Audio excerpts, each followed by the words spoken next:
ঘুম থেকে উঠে এই কামলা নিয়ে আমি বের হচ্ছি কারণ আমি বাজার করতে যাচ্ছি। This is my family time blog and আমি বাজার করে এসে তাড়াতাড়ি করে সব কিছু রেডি করছিলাম, কারণ হচ্ছে আমি কিছু রান্নাবান্না করব বাসার জন্য, কারণ আমার হচ্ছে হলিডে, আমি সারাদিন বাসায় আছি। বেসিক্যালি এই আলুগুলো কুচি কুচি করে কাটছিলাম, কারণ বোয়ার কাটাগুলো পছন্দ হয় না, বোয়া একটু মানে মোটা করে কাটে, আমি হচ্ছে কুচিরটা পছন্দ করি, কারণ হচ্ছে আমি আজকে চচ্চড়ি রান্না করব।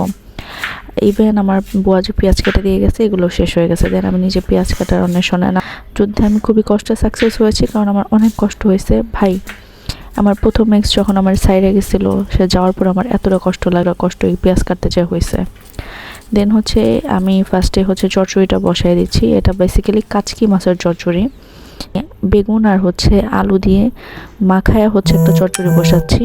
এই চচ্চড়িটা ভাই মাথা নষ্ট রকমের মজা লাগে।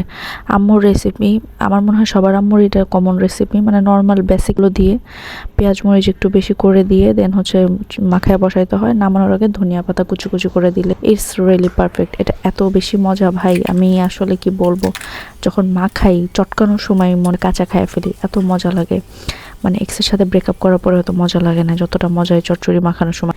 যাই হোক, এই যে আমার নরম কোমল হাত দিয়ে চটকায় চটকায় রান্না করতেছি।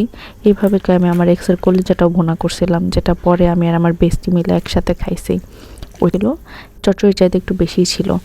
যাই হোক, এটা হচ্ছে আমি আবার লইট্টা শুটকি রান্না করি বেগুন দিয়ে শিম দিয়ে।